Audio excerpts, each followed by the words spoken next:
"Get your kid out of my kitchen." The words hit the stainless steel walls of the open line at Le Croix Maison and did not bounce back. They hung there, sharp and final, the way a cleaver hangs in the silence after it strikes the board. The sous chefs stopped plating. The dishwasher cut the water.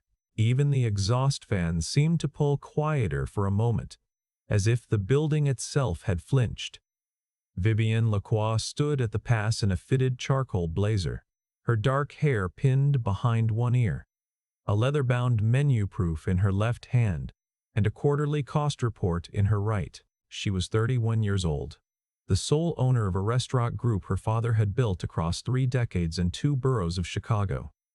She had inherited it 14 months earlier, after his second stroke left him unable to taste the difference between his own Beurre Blanc and tap water. She was tall, composed, and, in this particular moment, furious. At the far end of the line stood Declan Mercer, 36, head chef of Le Croix Miser's flagship location on West Randolph Street. He was broad across the shoulders, the kind of build that came from years of lifting stock pots and hauling deliveries before the morning prep crew arrived. His chef's coat was clean but faded at the cuffs. His hands were steady, scarred across 2 knuckles from an old mandolin accident he never talked about. He had been running this kitchen for 4 years, and in those 4 years, not a single health inspection had returned anything less than perfect. Not a single VIP complaint had gone unresolved. And not a single line cook had quit without calling him first to say thank you. None of that mattered now. What mattered was the 7-year-old boy standing just inside the service entrance, holding a backpack with a broken zipper and a plastic dinosaur missing its tail. His name was Theo. He had his father's square jaw and his mother's pale gray eyes, the kind that looked silver in certain light. His school had closed at noon because of a water main break on Ashland Avenue. The after-school program had shut down with it. Declan's neighbor, the retired postal worker who usually watched Theo on short-notice days, was in the hospital for a knee replacement that had been scheduled and then rescheduled 3 times. Declan had called every name in his phone. He had tried the parents of 2 of Theo's classmates. He had even called the restaurant's own front-of-house manager, who had laughed and hung up. So Theo had come to the kitchen. He had come quietly, the way he always did, because his father had taught him that a kitchen is a serious place and serious places deserve quiet feet. He sat on the milk crate by the service door without being told. He did not touch anything. He opened his backpack and took out a worksheet about fractions. Vivienne saw the boy the way she saw everything that did not belong in her sightline, as a disruption to the image she was building. She had spent the past year transforming Le Croix Maison from what she called her father's neighborhood institution into something the James Beard Committee would notice. She had redesigned the dining room. She had hired a beverage director from New York. She had cut the old comfort food menu items, the ones her father had kept because regulars asked for them, and replaced them with a tasting menu that the Tribune food section had called ambitious. What she had not done was walk the kitchen at 6 in the morning, the way her father once had. She had not tasted the family meal her cooks prepared for themselves before service. She had not asked Declan why the new high-gloss plates chipped when the dishwashers ran them at full speed, or why the high-end olive oil she had sourced from a Napa importer separated in the pan at the temperatures her new menu required. She managed from the office upstairs, where the spreadsheets were clean and the lighting was good. "I will not say it again," Vivienne said, her voice lower now, which made it worse. "This is a professional kitchen, not a daycare, not a family room. If you cannot arrange your life so that your child does not end up sitting next to my expediting station during service prep, then I have to ask whether you can arrange your life to run this kitchen at all." Declan did not answer immediately. He looked at Theo. The boy had stopped writing. The plastic dinosaur was clutched in his left hand. His gray eyes were fixed on his father's face, with the kind of attention only a child pays when he is trying to understand whether the adults are about to do something that will change the shape of his afternoon or the shape of his life. "Vivienne," Declan said, "it's 3 hours before service. He's not in the way. Give me 20 minutes and I'll have someone here to pick him up. 20 minutes in my kitchen is 20 minutes too many, she said. And frankly, Declan, this is a pattern. You leave before breakdown 3 nights a week. You won't attend the investor tastings because they run past 8. You've turned down every Saturday pop-up I've proposed. I need someone who lives for this kitchen, not someone who treats it like a shift he clocks out of. What she did not say, because she did not know it, was that the reason Declan left before breakdown was that Theo had nightmares. They had started 18 months after Abby died. Abby Mercer had been a pediatric occupational therapist who biked to work in all weather and kept a sourdough starter alive for 11 years. She had been crossing Division Street on a Tuesday evening when a delivery van ran the light. Theo had been 4. He did not remember the phone call. He remembered that his father had picked him up from preschool with a face that looked like someone had erased part of it. Declan had rebuilt his life the way a man rebuilds a recipe after losing the original notebook.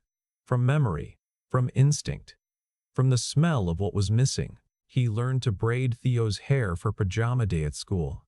He learned which brand of mac and cheese Theo would eat and which brand he would push around the bowl until it got cold. He learned that bedtime took 40 minutes, not 20, because Theo needed to hear the same story twice and then needed to ask one question that had nothing to do with the story and everything to do with whether his father would still be there in the morning. At work, Declan had done what his hands knew how to do.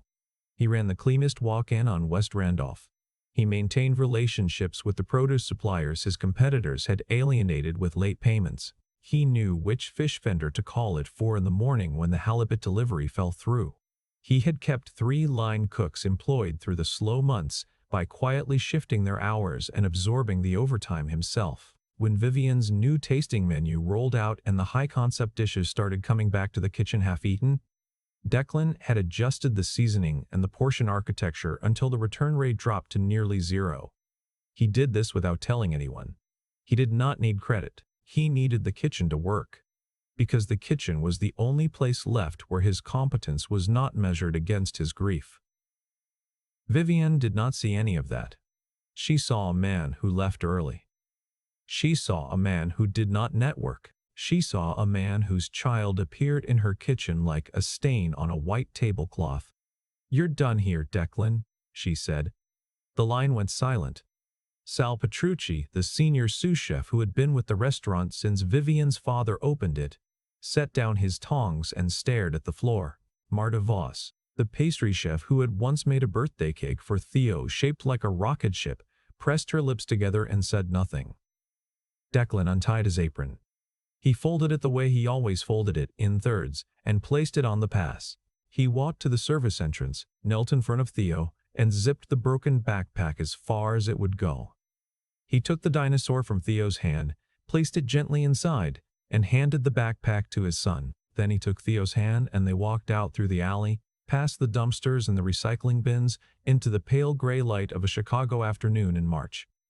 They did not speak for 2 blocks. "Dad," Theo said, as they waited for the crosswalk signal on Hallstatt, "are we not going back?" Declan looked down at him. The signal changed. He squeezed Theo's hand once. "No, buddy, we're not going back." "Because of me?" The question landed like a skillet dropped on tile. Declan stopped walking. He crouched down on the sidewalk, right there on Halstead Street with the buses passing and the wind pulling at Theo's jacket. And he put both hands on his son's shoulders. "Listen to me. None of this is because of you. You are the best part of every single day I have. The only thing that happened in there is that someone decided I wasn't worth keeping. That's her mistake, not yours. Not ever yours." Theo studied his father's face the way he always did, looking for the part that might be a lie. He did not find it. He nodded once, small and serious, and they kept walking. That night, after Theo fell asleep with the plastic dinosaur on his pillow and the blanket pulled up past his chin, Declan sat at the kitchen table in their apartment on North Sacramento Avenue. The apartment was small. The radiator clanked. The fridge hummed a note that was almost but not quite B-flat. On the table was a folder he had carried home from the restaurant weeks ago. It contained a proposal he had written for Vivian, back when he still believed she might listen. The proposal was simple. La Croix Maison had been losing its neighborhood regulars, the families who came every Friday, the older couples who ordered the same bottle of Chianti every anniversary. They were leaving because the menu no longer had anything for them. The tasting menu was beautiful, but it was not the food that made people return. Meanwhile, a growing market of corporate catering clients, boutique hotels, and senior living communities in the greater Chicago area were looking for exactly what La Croix Maison used to offer: honest, well-made food in volume, prepared by people who understood consistency and warmth. Vivian had never opened the folder. Her operations director, a man named Preston Yates who wore slim-cut suits and spoke in investor jargon, had summarized it for her in a single line: "The head chef is resistant to the rebrand and wants to go backward." Declan turned the pages slowly. He stopped on a section he had highlighted about a property in Pilsen, an old restaurant space on 18th Street that had been vacant for 2 years. The previous tenant, a Mexican bakery beloved by the neighborhood, had closed when the owner retired. The space still had a commercial kitchen, a dining room that seated 60, and a small patio facing a mural of the Virgin of Guadalupe. The rent was low because the landlord had tired of showing it to people who wanted to turn it into a co-working space. Declan stared at the listing for a long time. Then he opened his phone and looked at his savings. The number was not inspiring. He had Abby's life insurance, untouched since the day it arrived, because he had promised himself it was for Theo's future and nothing else. He closed the phone. He opened it again. He closed it. At 1 in the morning, he took out a yellow legal pad and wrote 2 words at the top in the blocky handwriting of a man who had spent more of his life holding a knife than a pen: Mercer Table. He stared at the words until the radiator clanked again. Then he underlined them. The next morning, Declan drove south to Pilsen before dropping Theo at school. He parked on 18th Street and looked at the empty restaurant through the glass. The chairs were stacked on the tables. The light fixtures were dusty but intact. A paper menu from the old bakery was still taped to the inside of the door, curling at the corners. He called the landlord, a woman named Delia Fuentes, who owned 3 buildings on the block, and spoke with the bluntness of someone who had stopped being impressed by pitches 20 years ago. "The kitchen needs a new hood," she said. "The grease trap hasn't been serviced. The walk-in works, but it sounds like it's dying. The patio door sticks when it rains." "Can I see it today?" Declan asked. "You can see it right now. I'm upstairs." Delia met him at the back entrance in house slippers and a bare sweatshirt. She watched him walk the kitchen the way a surgeon walks an operating room, touching every surface, opening every cabinet, checking the gas lines, testing the burners. He ran the hot water and waited to see how long it took to heat. He opened the walk-in and smelled the air inside. "What are you planning to cook?" she asked. "The kind of food people eat when they want to feel like someone gives a damn about them," he said. She looked at him for a while. Then she named a rent that was lower than what she had told the last 3 prospective tenants. She did not explain why. Declan did not have enough to cover the deposit, the first 3 months, and the equipment he would need, so he swallowed the thing he had been swallowing for 2 years, the thing that tasted like pride and grief mixed together. And he drove to the home of Howard Fenn. Howard Fenn was 71 years old. He had been the executive chef at La Croix Maison for 22 years before Vivienne's father, Jean-Claude Lacroix, had promoted him to a consulting role that was really a gentle way of saying, "You've earned the right to stop standing." Howard had trained Declan. He had taught him how to deglaze a pan by sound, how to tell when a stock was finished by the color of the fat, and how to talk to a line cook who was falling apart without making him feel small. Howard lived alone in a brick bungalow in Bridgeport with a kitchen larger than his living room and a cat named Escoffier who sat on the counter and judged everything. Howard listened to the plan over coffee that was strong enough to strip varnish. When Declan finished, Howard got up from the table, opened the cabinet above the refrigerator, and took out an envelope. "Jean-Claude gave me a bonus the year I turned 60, he said. Told me to use it for something that mattered. I never found anything that mattered enough. He placed the envelope on the table. You're it. Howard, I can't. You're not borrowing it. You're using it. There's a difference. Howard sat back down. The boy's going to need a kitchen to grow up in. Make it a good one. Howard also gave Declan 2 names. Sal Petrucci, the sous chef who had set down his tongs the day Declan was fired. Vivienne had let Sal go 3 weeks later, citing alignment issues. And Marta Voss, the pastry chef, who had quit on her own after Vivienne replaced the dessert menu with a rotating selection from a consulting pastry firm in Brooklyn. Both of them said yes before Declan finished the sentence. Within 2 weeks, Mercer Table had a signed lease, a borrowed delivery van, and a kitchen that smelled like fresh paint and possibility. Declan divided the work the way a chef divides a prep list, by urgency, by skill, by who could be trusted not to cut corners. Sal rebuilt the line station by station. Marta scrubbed the pastry corner until the stainless steel reflected her face. Howard came by 3 afternoons a week, not to cook, but to sit on a stool near the pass and say things like, "You're overcrowding that sauté pan and you know it." The menu took shape on yellow legal pad pages taped to the kitchen wall. Every dish had to meet 3 requirements. First, it had to be made from ingredients Declan could source within 100 miles of Chicago. Second, it had to taste as good reheated as it did fresh, because the catering clients he was targeting needed food that could travel.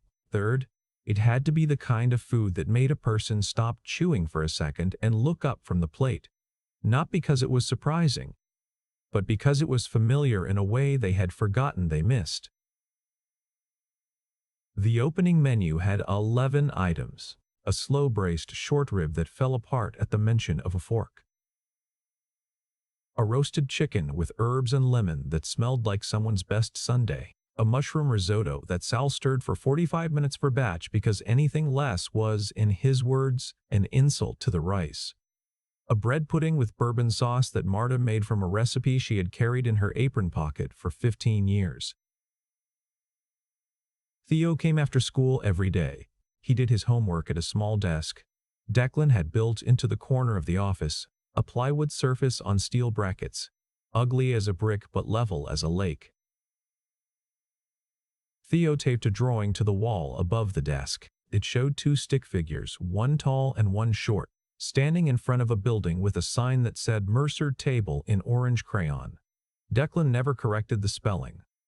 The first real customer was not a walk-in. It was a phone call.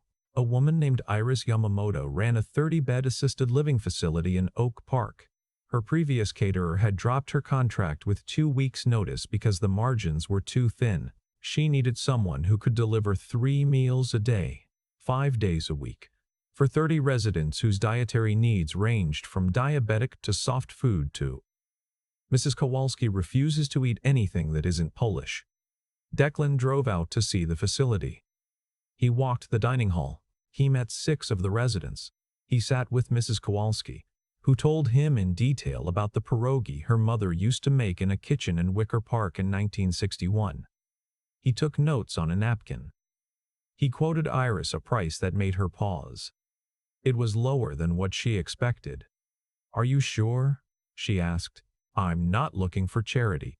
"It's not charity," Declan said. "It's a fair price for the volume. And I'd rather have a steady client who pays on time than a flashy one who pays late." The first delivery arrived at 6 in the morning on a Tuesday. Every container was labeled, every dietary restriction was color-coded. Inside the main tray of short ribs was a small container of pierogi handmade filled with potato and farmer's cheese, marked with a post-it note that read, "For Mrs. K." Iris called him that afternoon. She was not the kind of woman who cried easily, but her voice was thicker than usual. She told him that Mrs. Kowalski had eaten every single one, and then asked when the next delivery was coming.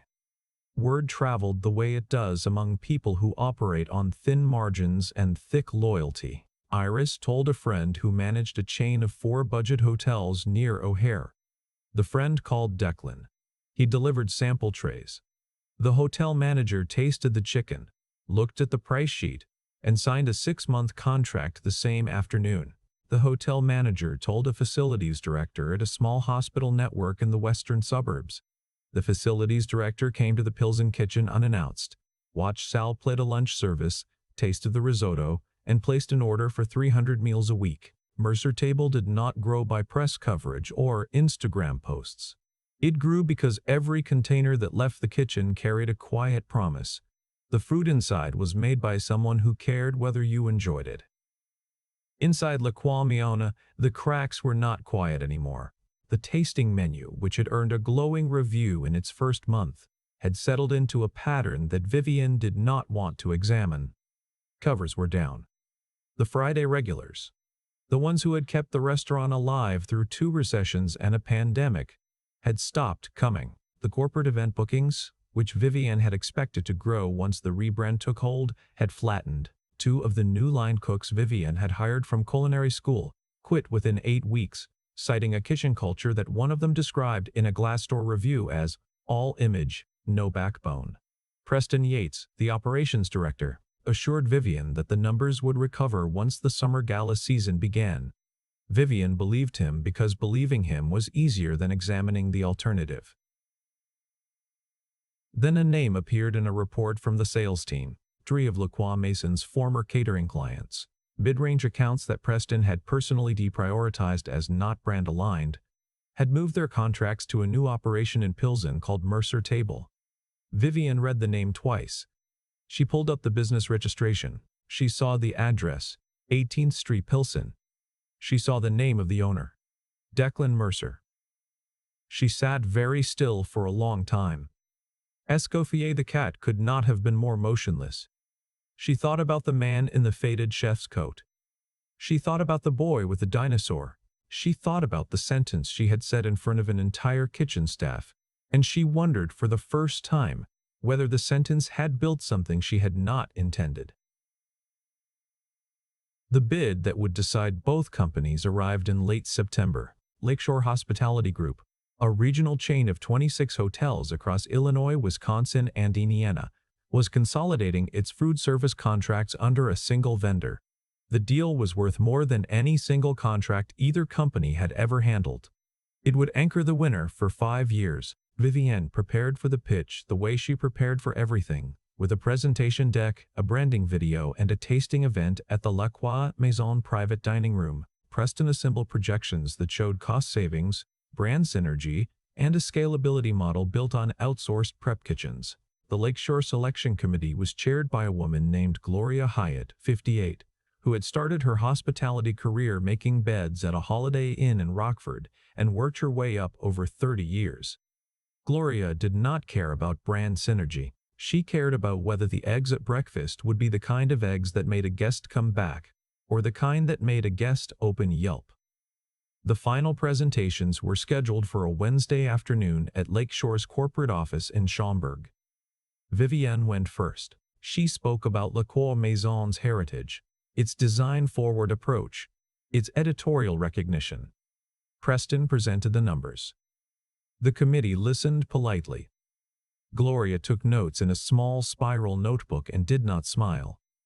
Mercer Table was called in at 2 o'clock. Declan walked into the conference room in a navy sport coat over a white button-down. With him came Sal, Marta, and a logistics coordinator named Tanya Briggs, who had joined the company 4 months earlier and had already redesigned the delivery routing to cut transit time by 19%. They did not bring a slide deck. They brought a rolling cart. Declan set 3 hotel pans on the conference table. He removed the lids. The room filled with the smell of braised short rib, roasted chicken with herbs, and a bread pudding that made Gloria Hyatt close her eyes for 2 full seconds. He did not start with a pitch. He asked the committee to imagine a Tuesday morning at one of their hotels. A guest comes down for breakfast. She is 71 years old, traveling alone to visit her grandchildren. She is tired from the drive. She sits down and someone places a plate in front of her. He asked the committee what they wanted that plate to say.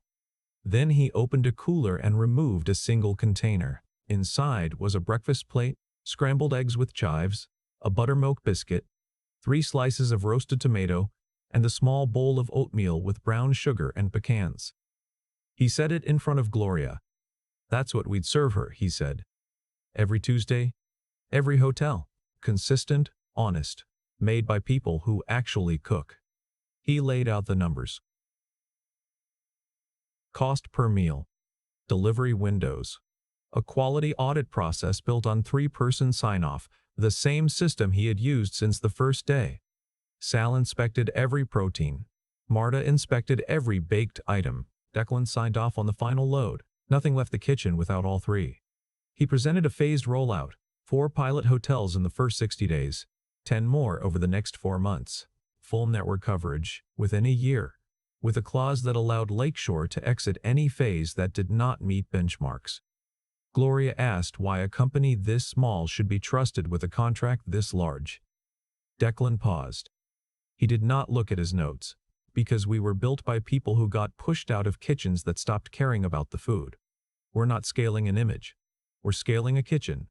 And a kitchen either feeds people well or it doesn't.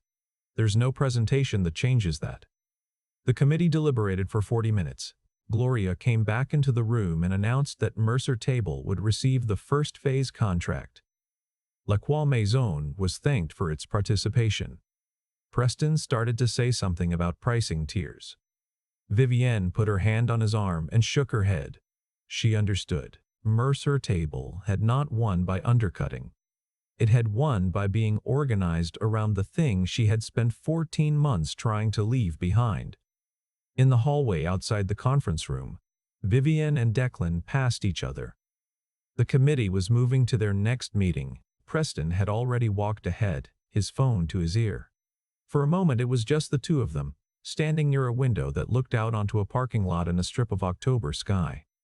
"Did you do this because of what I said?" she asked. Her voice was quieter than he had ever heard it. Declan thought about the afternoon on Halsted Street. He thought about Theo asking if it was his fault. He thought about the yellow legal pad and the 2 words he had underlined at 1 in the morning. "No," he said. "I did it so my son would know that one bad sentence from one person doesn't get to be the end of his father's story." Vivienne did not respond. She stood there, and for the first time since she had taken over her father's company, she was not thinking about the brand, or the press, or the investors. She was thinking about a kitchen she had not walked through in over a year, and about a man her father would have recognized on sight. Declan spoke once more. He told her that her father had built something real. Jean-Claude Lacroix had earned his reputation not from magazine covers, but from the fact that he tasted every dish before it left the pass, knew every cook's name, and treated a Tuesday night regular with the same respect as a Saturday critic. Vivienne had not ruined the company because she lacked intelligence. She had lost her way because somewhere between the rebrand and the reviews, she had stopped trusting the thing that made the food worth eating in the first place. She listened without interrupting. When he turned to go, she did not call after him. She watched him walk down the hallway carrying nothing but a folded apron and a cooler. Then she stood by the window for a long time, looking at nothing in particular. In the months that followed, Mercer Table completed the first 4 hotel pilots ahead of schedule. Gloria Hyatt approved the second phase and then the third. The company hired 8 more cooks, most of them people who had worked in Chicago kitchens for decades and had grown tired of being told that the food mattered less than the aesthetic. The Pilsen kitchen expanded into the adjacent storefront, which Delia Fuentes offered at the same rent because she said she liked the way the block smelled now. La Croix Maison did not close. Vivienne, after a long and very quiet week, retired the consulting pastry firm and called Marta Voss to apologize. Marta did not go back, but she accepted the call, which was more than most people would have done. Preston Yates left the company by mutual agreement. Vivienne rehired 2 of the line cooks she had lost, restored 4 dishes from her father's original menu, and began walking the kitchen every morning before service. She was not her father. She was not trying to be. But she had remembered at last where the food was made. On a Thursday evening in early December, Declan brought Theo to the Pilsen kitchen after school. The lights were warm, Sal was singing something in Italian that was either an opera or a curse, possibly both. Marta was boxing a custom dessert order for a retirement party in Evanston. Tanya was on the phone with a driver near Joliet. The kitchen smelled like rosemary and butter, and the particular kind of warmth that only exists in a room where people are making food for other people and meaning it. Theo sat at his desk in the corner. The crayon drawing was still taped to the wall. Beside it now was a photograph Iris Yamamoto had mailed them. Mrs. Kowalski, 93 years old, holding a pierogi in one hand and giving a thumbs up with the other. Theo looked at the photo, then at his father, who was checking the temperature on a hotel pan of braised chicken thighs. "Dad," Theo said. Declan looked up. "Are you still mad about what she said?" That day in the kitchen, Declan set down the thermometer. He walked over to Theo's desk and crouched so they were eye to eye, the way he always did when the question was important. "No," he said. "Sometimes people tell you you're done because they're not close enough to see that you're just getting started." Theo thought about that for a moment.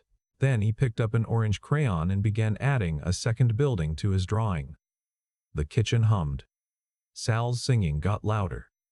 A delivery truck backed into the alley with a low, patient beep. Outside, the first snow of the season drifted past the window, settling on the mural of the Virgin of Guadalupe, and on the hand-painted sign above the door that read, in clean black letters on white wood, Mercer Table, Chicago, Illinois. Vivienne Lacroix had once told Declan Mercer he was done. She had not known that some people only find out what they are capable of building after someone else decides they have nothing left to offer.